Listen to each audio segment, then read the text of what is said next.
नमस्कार साथियों, हमारे बीच में कुछ जुझारू कार्यकर्ता आए हुए हैं तो वो अपनी राय रखेंगे।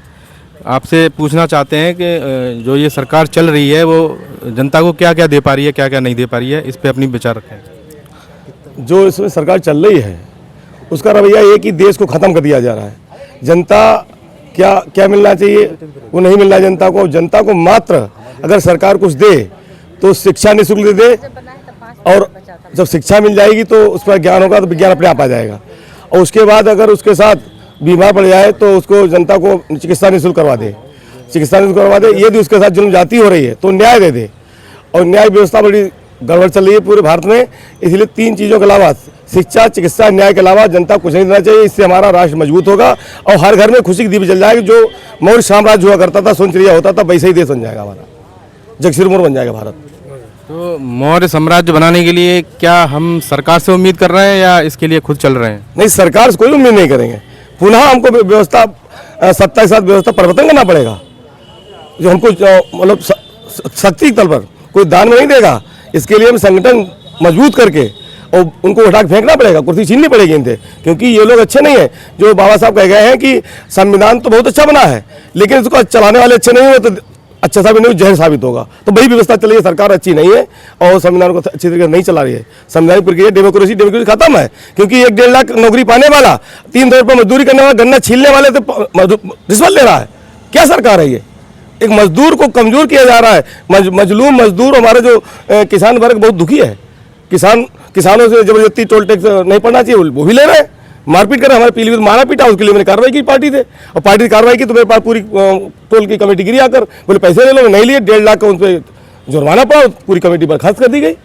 तो हम सोचते हैं कि जो सरकार से कोई उम्मीद नहीं कर पाओगे। अच्छे लोग जब पहुँचेंगे पार्लियामेंट में, स्टेट में, विधानसभा में, तभी कुछ परिवर्तन होगा। जब ईमानदार अच्छे लोग पहुंचेगा, क्योंकि सबको ये जान के राष्ट्र की सुरक्षा करना चाहिए कि हमको भी मरना है, पृथ्वी में दफना दिए जाओगे, कोई कुछ साथ नहीं जाने वाला है। इसलिए मानवता का परिचय देने के बाद करुणा मैत्री के साथ सरकार चले। अच्छा, ऐसा क्यों हुआ है? जैसे बाबा साहब ने वोट का अधिकार दिया हमें जी, तो देश के अंदर तो और प्रदेश के अंदर ये होना चाहिए कि बहुसंख्यक समाज सरकार में होना चाहिए, लेकिन ऐसा क्यों नहीं हो पाता है? इसमें क्या कमियां रह जाती हैं? ऐसा इसलिए हुआ है, अभी आपने हमारे भाई रिजर्वेशन तो पूछा, क्योंकि हमारे लोग जो महापुरुष थे, भानुप्रताप ज्योतिबा फुले, सावित्रीबाई फुले, जो शिक्षा को दान करके परिवार नहीं बनाया और पूरे देश के अपने को कुर्बानी दे दी, ऐसे बाबा साहब ने कुर्बानी दे दी, भगवान बुद्ध ने कुर्बानी दे दी। लेकिन आज भी हमारे लोग दबाए सताए जा रहे हैं। उनके लोग राजनीति करना नहीं जानते हैं, क्योंकि रहने के खाने के लिए कुछ है नहीं, राजनीति कैसे कर पाएंगे? जो बड़े बड़े पैसे वाले हैं, व्यापारी लोग हैं, उनको सरकार मिला के वो सरकार बनाते हैं, फिर सरकार उसका दुरुपयोग करते हैं। अभी हमने बताया आपको, जो 3-2 रुपये कमाता है, गन्ना छीलता है, मजदूरी करता है, गारा ईंट जोड़ता है, उससे 1.5-2 लाख कमाने वाले PCS आज पैसा लेते हैं, रिश्वत लेते हैं। तो इसलिए कैसे मजबूती आ पाएगी जी? इसको जैसे ये भ्रष्टाचार चरम पर है, जैसे कि आप बता रहे हैं, तो इस भ्रष्टाचार को ख़त्म करने के लिए जन अधिकार पार्टी क्या कर रही है? जन अधिकार पार्टी बहुत कुछ कर रही है। जब हम लोग सत्ता में आएंगे तो जल से उखाड़ फेंक देंगे, भ्रष्टाचार लोगों को हटा देंगे, बिल्कुल नए लोगों को लाएंगे, अच्छे लोग बुलाएंगे और इसको जो वास्तव रिश्वतखोर लोग उनको बर्खास्त करवा देंगे। जब एक की व्यवस्था होगी तो अपने आप सुधार हो जाएगा। जब तक हम नहीं सुधरेंगे, परिवर्तन नहीं लाएंगे, क्योंकि हर व्यक्ति को अपने आप स्वयं में सुधरना पड़ेगा।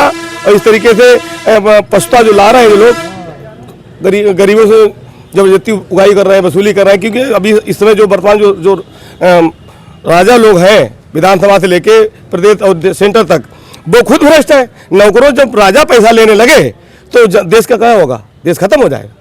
क्योंकि नौकर से पैसा लेने की राजा क्या जरूरत है? राजा तो राजा होता है, वो तो सबको देता है, लेता क्या है? और इसमें राजा ही पैसा ले रहा है। इसलिए राजाओं को बदलना बहुत जरूरी है। सत्ता के साथ व्यवस्था परिवर्तन करनी पड़ेगी, तो व्यवस्था बन पाएगी, तो हमारा देश मजबूत होगा, पुनः हम स्थापित करवाएंगे। ठीक है, बहुत बहुत धन्यवाद। ये वीडियो ऑफ कर